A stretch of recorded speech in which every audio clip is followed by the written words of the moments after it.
गुजरात के वडोदरा में वासना भायली रोड पर खुलने वाला वेस्ट साइड स्टोर स्थानीय लोगों के लिए परेशानी का सबब बन गया है। शोरगुल और प्रदूषण को लेकर इलाके के निवासियों में आक्रोश है। दरअसल वेस्ट साइड स्टोर के पीछे बसे शिल्प बंगलोज के निवासियों ने आरोप लगाया है कि स्टोर में लगाए गए कई एसी लगातार तेज आवाज करते हैं। इस वजह से पूरे इलाके में नॉइज पॉल्यूशन फैल रहा है। निवासियों का कहना है कि तेज आवाज से उनका दिनचर्या प्रभावित हो रहा है।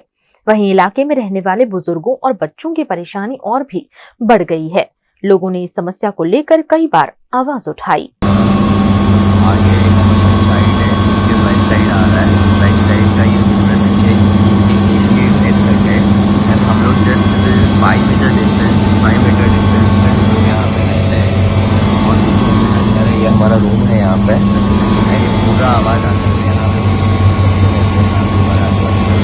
और इतना आवाज़ आता है। सुबह से उठते तो हमारे कहाँ रहते हैं, कंटिन्यूस चलता रहता है ना, हम लोग कुछ काम कर पाते ना कुछ कर पाते। અમે શિલ્પ બંગલામાં 15 વર્ષથી રહીએ છીએ, પણ આ પાછળ જે વેસ્ટ સાઈડ આવ્યું એના લીધે એટલા બધા એસીના ગરમાવો એટલો બધો આવે છે અને અવાજ બી એટલો બધો આવે છે કે અમે બહાર તો બેસી જ નથી શકતા।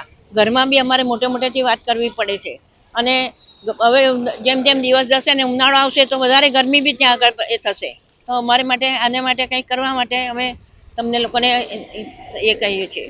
શિલ્પની આ શરૂઆતમાં અમે આ પ્લોટ થયો ત્યારનું અમે જોઈ રહ્યા છે કે આ વેસ્ટ સાઈડને એ લોકોએ જે એરોડ કર્યું છે આખું પ્રમાઇસીસ, ત્યાંનું નુકસાન નાનું મોટું હતું પણ અમે બે સહન કરતા હતા।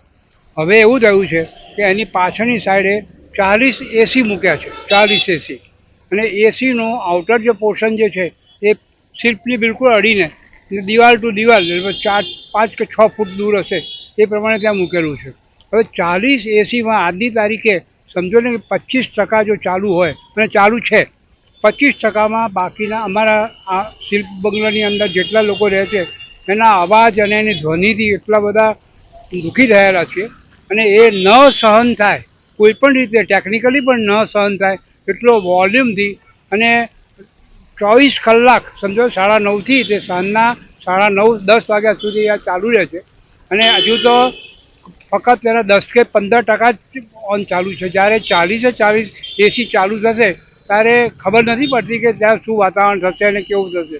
ત્યાં તો ટેમ્પરેચર ઊંચું જશે, કાર્બનનું મેક્સિમમ ત્યાં આગળ એક્યુમ્યુલેશન થશે, પ્લસ એટલો બધો સાઉન્ડ છે અને એની સાઈડે બીજા બધા જે ઇલેક્ટ્રિસિટીના જે સાધનો મૂકેલા છે એના સાઉન્ડથી પાછલા 6 કે 7 બંગલાઓનું બિલકુલ ઝીરો વેલ્યુ થઈ ગયું છે અને એમાં રહેનારા માણસોને ત્રાસ આ લોકોના લીધે અમે આ વસ્તુ ટેકઅપ કરી, પણ અમે કરીશું થઈશું એટલે ઠાગાઠૈયાવાળી વાત જે છે હવે જોઈએ છે કે એ લોકો અમને અમારું આ સોલ્યુશન કેવી રીતે કાઢે છે, પણ અત્યાર સુધી તો દેખાતું નથી કે કોઈ સોલ્યુશનના કોઈ નિદાન હોય, કારણ કે એમણે મેક્સિમમ ખર્ચો કરીને આખું બધું ઊંચું મૂકી દીધેલું છે।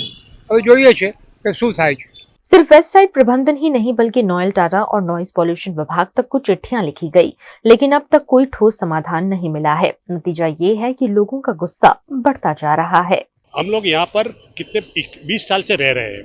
सबसे पहले ये सोसाइटी शिल्प बंगलो यहाँ पर आई थी।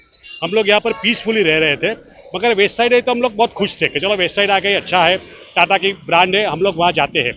पर उसमें क्या हुआ कि वेस्ट साइड ने पीछे 40 एसी लगा दिए और वो एसी लगाने से क्या होने लगा कि यहाँ पर हमारे जो बाजू वाले जो मकान है, जैसे हर्ष करके है, ये काका है जो 86 ईयर्स के हैं, उनके घर में इतना सारा आवाज़ आता है कि वो लोग दिन में भी सुन नहीं सकते। घर में उनको चिल्ला के बोलना पड़ता है। फिर हम लोगों ने ऐसा सोचा कि टाटा है तो हम लोग कहीं और नहीं जाने की सोच रहे, तो हमने सीधे टाटा को मैसेज किया। टाटा को जो CEO हो, ये ट्रेंट में आती है, ट्रेंट के CEO को मैंने मैसेज किया। उसने मेरे को इमीडिएटली जवाब दिया कि मैं मिस्टर राहुल और मिस्टर अश्ले को असाइन करता हूँ, वो लोग आके आपका सॉल्यूशन करेंगे। तो वो लोगों ने एक टीम भेजी और टीम ने यहाँ पर आके पूरा सर्वे किया। उसके बाद उन्होंने मुझे कोई जवाब नहीं दिया। तो अभी मैंने टाटा के चेयरमैन नोएल टाटा को भी लिखा है और हम लोग अभी police commissioner, Vadodara municipal corporation और गुजरात पॉल्यूशन कंट्रोल बोर्ड को भी लिखने वाले हैं, क्योंकि ये तो हमारे लिए रहना ठीक नहीं। ये हमारे जो काका है, बुजुर्ग है, वो ऐसा कह रहे हैं कि मेरे को घर छोड़ना पड़ेगा। अभी ऐसा कैसे हो सकता है? अगर वहाँ पर हम लोग रह रहे हैं इतने सालों से, तो हम क्यों एक घर छोड़ेंगे? तो इनको टाटा को समझना पड़ेगा कि ये नॉइज पॉल्यूशन कैसे करें। अभी मैं किसी और को भी देता हूँ। हम लोग 20 साल से रह रहे हैं और हमारा घर इतने पास में है कि हमारे घर में इतना पॉल्यूशन आता है, सबको अभी हाई ब्लड प्रेशर हो रहा है और इतना ज़्यादा हम लोग वहाँ पर सुन भी, पहले हम लोग बाहर बैठते थे, अभी बाहर भी नहीं बैठ सकते। आगे हम लोग क्या करेंगे, हम लोग पुलिस कमिश्नर को बोलेंगे, वडोदरा म्यूनिसिपल कमिश्नर को बोलेंगे, फिर गुजरात पॉल्यूशन कंट्रोल को बोलेंगे, सीएम ऑफ गुजरात को बोलेंगे और हम पीएमओ को भी लिखेंगे, क्योंकि इसका सॉल्यूशन तो होने ही वाला है, होना ही करना पड़ेगा। कैसे होता है, वेदर टाटा खुद के अपने हिसाब से, टाटा का जो ब्रांड इमेज है, जो एथिकल है, वो खुद समझती है, तो हमें और कुछ करने की जरूरत नहीं है। तो ये मैसेज हम देना चाहते हैं कि हम टाटा को रिक्वेस्ट करते हैं कि हमें और आगे मत जाने दो। हम कोर्ट में भी जा सकते हैं, कोर्ट में हम लोग स्टे ऑर्डर लेके आएंगे। हमको कोर्ट में से बोला गया है कि आपका जो कंसर्न है वो वैलिड है, तो हमको आपको स्टे ऑर्डर मिल जाएगा। अगर वो स्टे ऑर्डर मिल जाएगा तो ये इसका नाम बहुत खराब होगा, तो हम लोग वो सब करने के लिए तैयार है। मगर हम पहले उसको रिक्वेस्ट करते हैं टाटा के मैनेजमेंट को, कोई यहाँ के ये सॉल्यूशन पहले ढूंढिए। લાસ્ટ 3 યર્સથી આ બિલ્ડરનું એ બને છે, આપણે કન્સ્ટ્રક્શન થાય છે.